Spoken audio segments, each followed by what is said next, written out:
And welcome back. We're now joined by George Makris, Chairman and CEO of Pine Bluff-based Simmons First, parent company of Simmons Bank. George, welcome, and let's begin with your latest news. There have been a number of acquisitions over the last couple of months that has pushed Simmons Bank over the $10 billion threshold, actually about $13.5 billion in assets. Have you just been in the right place at the right time, or was there some sort of strategic effort made to look for these particular buyout opportunities? You know, Roby, I think a little of both.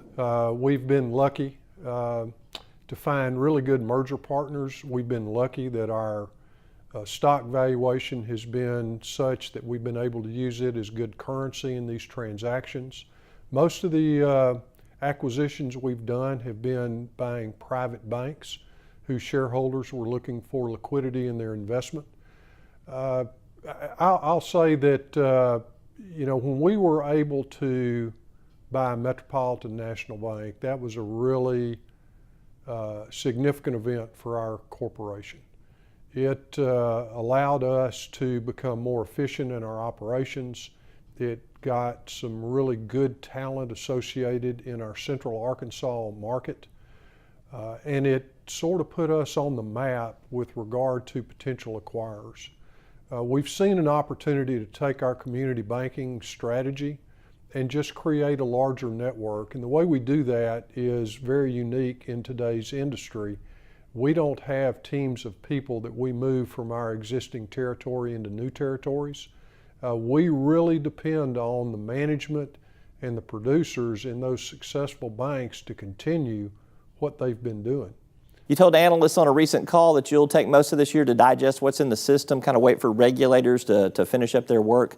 You also said it's not unrealistic, considering the current merger and acquisition environment, to be a $20 billion bank in 3 years.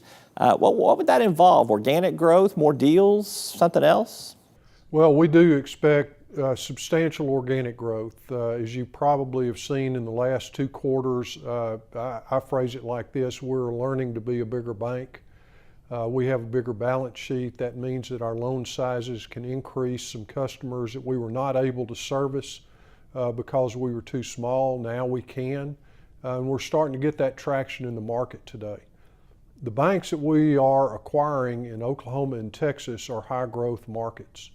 If you'll take a look at their demographics and the opportunities we have in the diverse economies that they represent, we would expect those entities by themselves to grow double digits over the next 5 to 10 years. So organically, we will eat up a lot of that difference between $13.5 billion and $20 billion.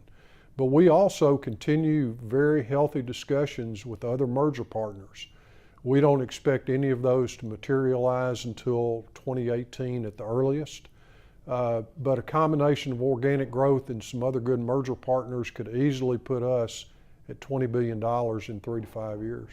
The Dow tops 20,000 this past week. Interest rates still very low, low unemployment, strong home sales.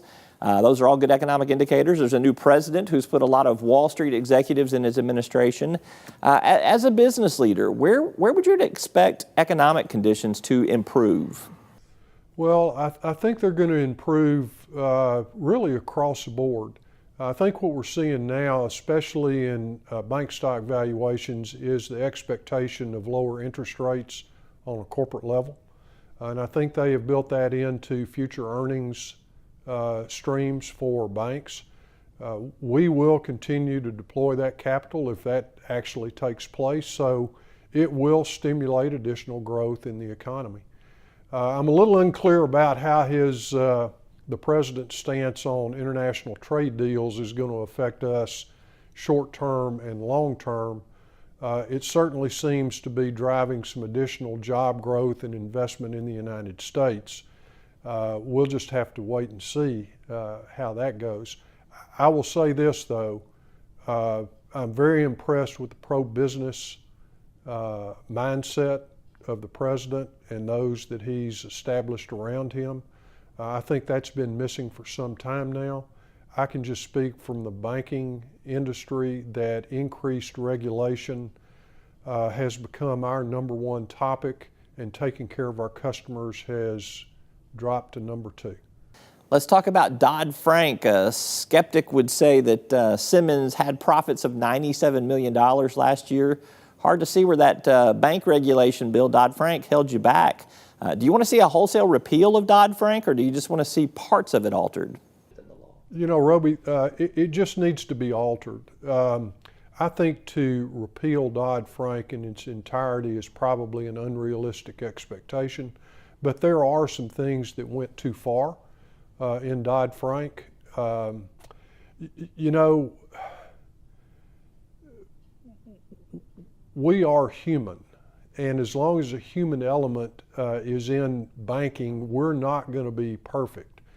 And some of the regulations that are written require us to be, if not perfect, very close to perfect. And I'm talking about really some consumer protection regulations that have very little flexibility.